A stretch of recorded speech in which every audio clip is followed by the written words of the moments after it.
to know your history is a priority. You must know your history. Person in Black history. Quickly, let's go. Who?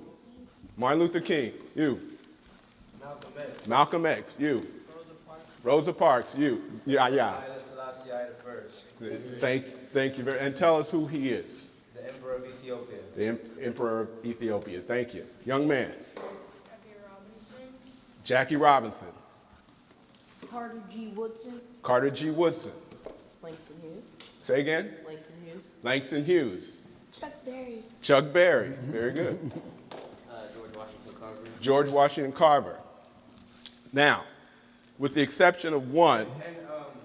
And Jesus Christ. And Jesus Christ. With the exception of two. Thank you very much. Let's give him a hand for Jesus Christ. Amen to that. With the exception of the two that a very conscious man, Yahya, put out to us, we talked about Black history from slavery on. Men, young men, Black history started in the beginning, the very beginning. Before we know anything, Black was there. Moses left Egypt. Now, by 1000 BC, we get to David and Goliath. So David comes to his age around 1000 BC, 1,000 years before Christ. And the line of David, the Hebrews, goes on to the birth of Christ. So now we're in the age of Jesus. Now again, I challenge you to think about what is the image that comes to your mind when you think of Jesus. For me, I went to church in Indianapolis, and every Sunday I looked at a 6-foot-tall picture of a white Jesus with brown hair and blue eyes. And so I challenge you to recognize that as a deception in terms of Jesus' image. Jesus looked like us. He was in our image. It's okay to have that image of yourself in a godly way, because if you have the image of somebody else as your God, you're under their control. Question? I just wanted to say that I always thought that it was a white Jesus until I was reading and my dad got me and my brother a book and it was called the Boys. It was by Ed something, I forget his last name. And it was a devotion book. It was about Jesus. And in the corner it had a scripture. And it was talking about the looks of Jesus Christ. So I grabbed my Bible, I opened it up, and I forget what chapter it was in, but I looked up the scripture, and it told me like the whole entire description from head to toe of Jesus Christ. Yeah. Well, I know it's in Revelation, it talks about he has woolly hair, and his feet are burned bronze, and that's our color and our hair. And so that's what the Bible tells us. And again, you have to be careful to discern what the Bible tells you, what history tells you, and what Hollywood tells you. And Hollywood is a deception, but it's okay because they're artists. Nobody told Hollywood they have to tell the truth. You tell your story in Hollywood, but know your history. Don't be lazy and get fed and sit back there and consume what you see on television and take that for the truth. Know your history. Now, in 70 AD, there was the destruction of the temple in Jerusalem. This was like 40 years after he died, and the Hebrews dispersed all over the place. They dispersed up to northern Africa into Spain, developed great civilizations there. They dispersed south into Africa, into West Africa, to Ghana, to East Africa, Timbuktu. And Timbuktu in like the 1500s was this great university and just this great civilization, while Europe was in the Dark Ages. They were literally still living in caves and had no sewer or lights. And Timbuktu in Africa was thriving. And that's because we had the technology, we had the know-how. But then somehow along the way, by 1450, slavery occurred. So now we're into your history. Now I'm bridging you into what we know as black history from slavery on. Now it makes you wonder, there's a very good possibility that some of us are Hebrews, because there were Hebrews all in West Africa when they started to take the slaves away and packed us in these ships and dehumanized us and went across the great Atlantic from Africa to the United States. And then we get there, and it's a whole new world.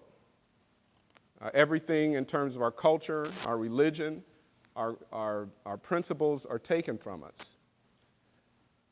We're branded, our women are raped, our men are whipped and castrated. We're terrorized, traumatized. Question. Why did the Europeans travel to the United States and saying that they founded this country? After that, they came to Africa and saying that we needed to go to America. And from now, why are they hating on us? And I literally don't get that, because I say in my mind, why would you hate on us and you're the ones that brought us here?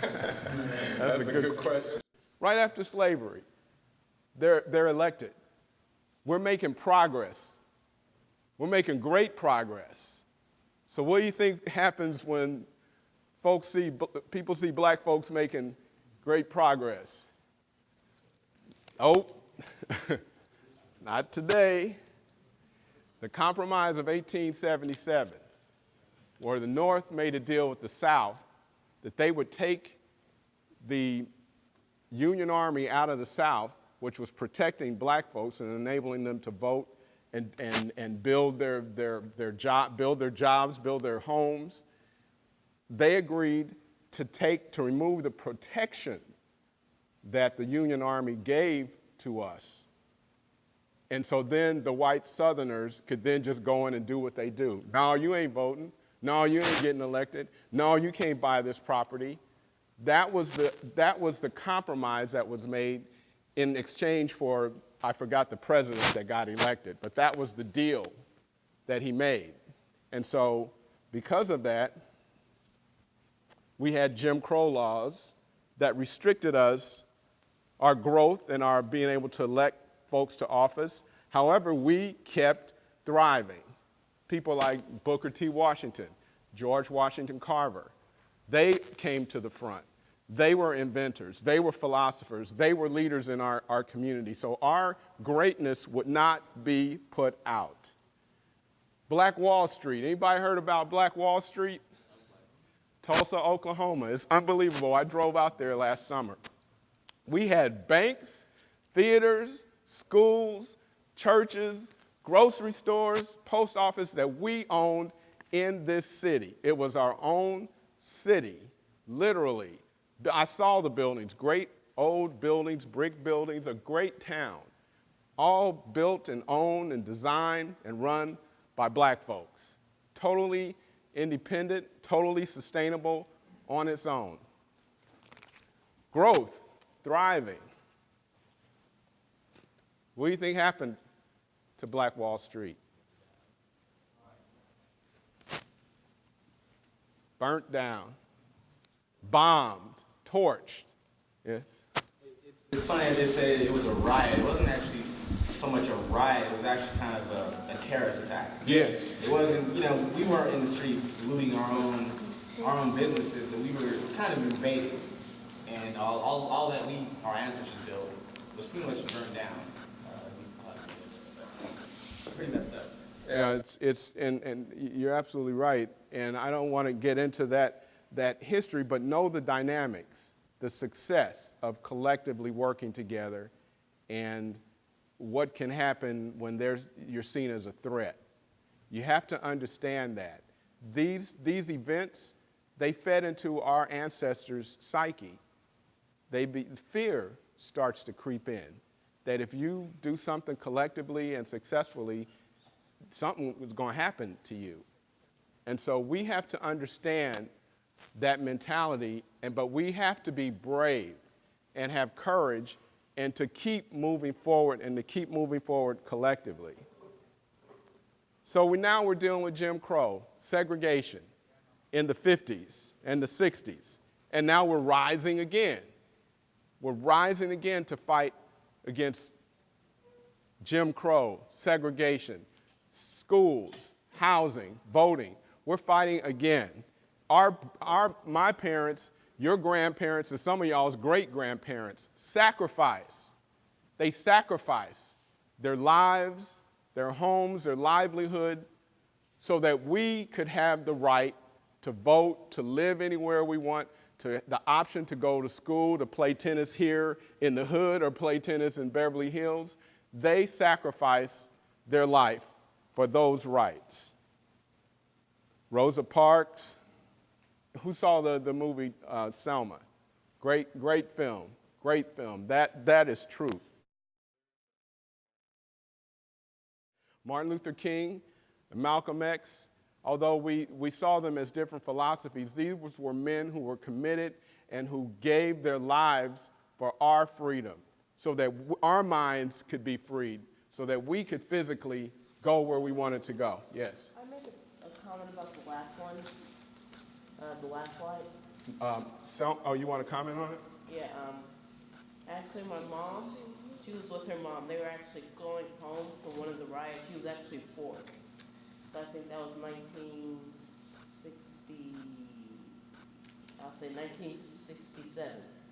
They were going home. That's like when literally the whole town shut down where she was. Uh-huh. And a nail got into her arm and right here. Yeah? And then she was really badly bruised from one of the fire hoses. Yeah. She was telling me stories how she sacrificed with her mom. That was real. I think that's what Selma really showed to me, is people were willing to sacrifice their lives, their body, and we don't do that. When's the last time one of us got out in the streets even to march? I marched, by the way, last Saturday for MENFORMATION. I saw it. And we got to do more of that. 1960s. The 1960s were just such a great time of activism where we stood up. We stood up with our civic leaders. We stood up with our entertainers. James Brown, Say It Loud, I'm black and I'm proud. I don't want nobody to give me nothing. Open up the door, I'll get it myself. We had a mentality of consciousness and working together in the 60s. We were moving, we were working together. The athletes were willing to sacrifice. John Carlos and Tommy Smith, they're only now getting recognition for the sacrifices they made. They gave up their fame and fortune, winning gold in the Olympics and making this statement. What do you think happened to them when they came back to the United States? They were punished. They were forgotten. Those kinds of things place fear in us, and you wonder why we don't do it anymore. All the way back then, 1968, people still scared. Y'all can't be scared anymore. This is time to move. This is your time. Muhammad Ali gave up his belt because he refused to go to the war and fight in Vietnam. He said, ain't no Vietnamese never called me a nigga. And he didn't go. He gave up his belt. How many athletes are giving up anything right now? How many athletes are saying anything about what's going on? Finally, we get something to wear an I Can't Breathe t-shirt. We've been killing ourselves for decades, and nobody's standing up that has all kinds of money. They're just continuing to develop and produce stuff that we consume that just rots us, decays us. So we get to the era of the 70s and the 80s, and look what happens. 1968, Martin Luther King is killed. We lose a great hero. In April. In June of 1968, Robert Kennedy is killed. That was something happened in 1968 that planted more seeds of fear in us as black men. And as a result, we started chasing the money. I think we were integrated into society in the late 60s. And we started chasing the money. We started adapting their culture. And look what happens when you start to adapt their culture and want to be like them, want to have their money. You take their money and you don't say anything about who we are. So what happens when we don't have that consciousness? Well, you start to worship the thug life, gangster rap. Negativity is all of a sudden positive. That's what you want to be like. You want to be like Biggie. You want to be like Tupac. You want to talk like them. You want to act like them. Biggie and Tupac were the Martin Luther King and Malcolm X of the next generation. That's the value system that we adopted once we integrated into the society. NWA, gangster rap, since 1989, that has seemed to just take over our society and the way we talk and the way we relate to our children and the way you guys think you should act as young men. You should use the B word, you should use the N word, you should use the MF, you should smoke weed, you should drink. What happened to I don't want nobody to give me nothing, open up the door, I'll get it myself? And then 2008, here we are. Barack Obama gets elected. 2008, who thought that would ever happen? A black president. That's right. And we did it.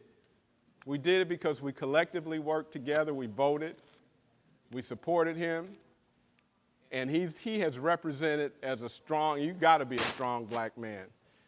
You would certainly have, everybody has their own political opinion about President Obama, but I can tell you, when he's going to go down in history as a great black man. And I believe that he is going to inspire many of you to become a president, become a senator, become an architect, to become anything you want to be.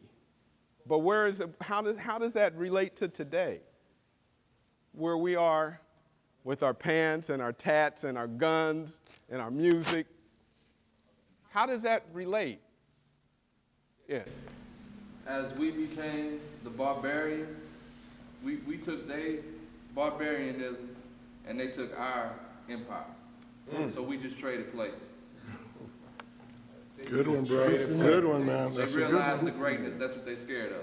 And we accepted the old traditions of them, attack people, be bold, be strong. It wasn't about being strong, it was about being smart, being harmony, loving, you know what I'm saying, making things happen.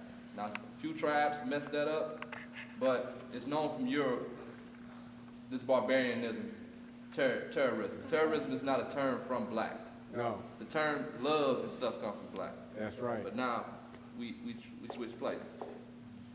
And that's the question. How do we go from senators and congressmen to barbarians? I believe that fear plays a role in it, and I also believe that ignorance, not knowing your history, plays a huge role in it. If you don't respect yourself.